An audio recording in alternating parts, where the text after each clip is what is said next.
Hello, this is Dave for That's Us Gaming, and welcome to Dave's Ramblings, where I basically talk your ear off about things I find interesting.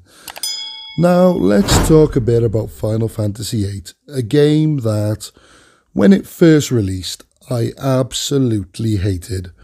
Now, fast forward to today, however, and it's the most excited I've been for a Final Fantasy release in a very, very long time.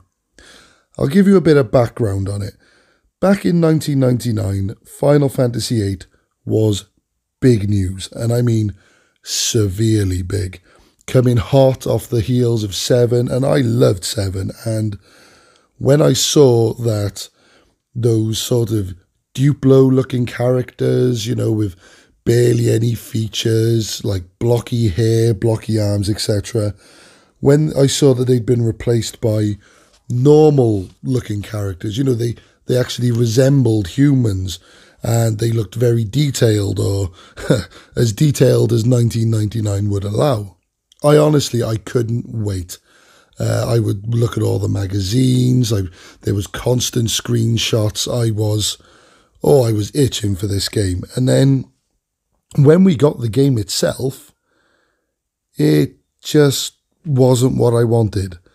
Now, I didn't realise that Final Fantasy changed battle systems each game, because Final Fantasy VII was my first. I hadn't played any of the others. Nowadays, there's a lot of people that do pretend like they used to play it, but I never did. In fact, I never had Final Fantasy VII. I never had any interest until a friend who used to live next door showed me it, and I couldn't believe that I'd never played any sort of game like this before. I'd had the Mega Drive and stuff like that, but I'd never really played RPGs. It was more, platformers, loved a bit of road rash, that sort of thing. So, yeah, I didn't realise that each game they changed the battle system. But the thing was, I thought it would have sort of been default, because the materia system was it was so easy and it was so simple yet deep. Older, as I'm older now, I understand that there's a lot deeper that you can go with, like the enemy skill material, etc. But as a 12-year-old, I was able to pick it up, I was able to play it, and I was able to understand it. It was very user-friendly for me. Whereas 8, my tiny little brain, I just couldn't process what the fuck was going on. And then, to make matters worse, I had to choose whether I wanted to sacrifice items for magic, or if I wanted items for Guardian Forces. You could only choose X amount of skills. They wouldn't just stack up like they did in Final Fantasy VII. So, if this wasn't bad enough, 13-year-old me didn't realise that to make the most of what the game refers to as junction in magic, you had to stock up 99 of each magic by tediously drawing 3 or 4 magic from a creature at a time. As I say, as a 13-year-old, I am not going to stand there and just draw 99 magic. I was just drawing enough to get by.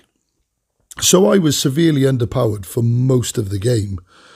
Now, fast forward to about 5 years ago, and I decided to pick it up. It was on sale, and I picked it up on the PSP, on the PSN store. And I was amazed to realise that I actually understood what was going on. Now, granted, I did have a little help with the internet there, but not only that, I was enjoying the game a hell of a lot. Once you get through that and you understand what's going on, then you actually start to enjoy it a bit more.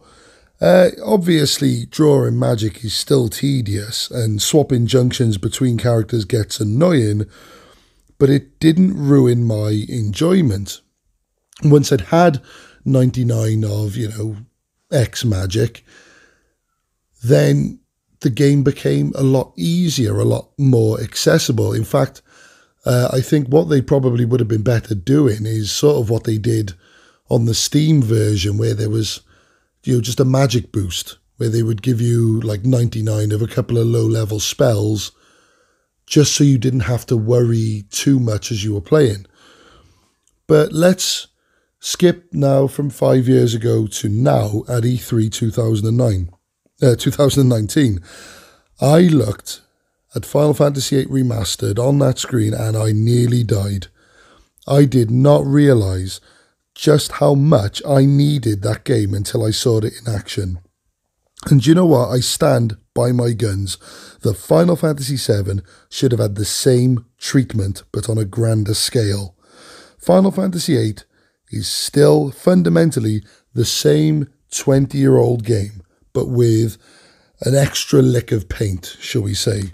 And it looks damn good. And I never truly appreciated just how good the remastered looks until I decided to play again on Final Fantasy VIII on the PS1. And it looks worlds apart. But I believe that releasing the game untouched is the right call. And I still hope that one day they will recreate the PS1 trilogy with re-recorded sound, HD sound, and remodeled in the latest Unreal Engine.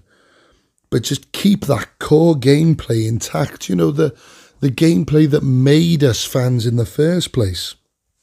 Now, I won't get too into that again, but all I hope is that Final Fantasy VIII finally gets the recognition it deserves. I mean, obviously everyone has seen the Spoony videos, it's like, yeah, it's funny, he has some points, but look past some of the more tedious aspects, and there is a great game there, albeit with a really strange premise. But there's some fantastic set pieces and memorable locations, and some of the best music in the series. Check it out for yourself. If you've never given it the time of day, or even if you've not played it in years, honestly, you might be pleasantly surprised. And I'll stop waffling on now, as you can hear my voice is going again. But thank you very much for listening. And please like, share and subscribe. And I will see you at the next ramble. Bye.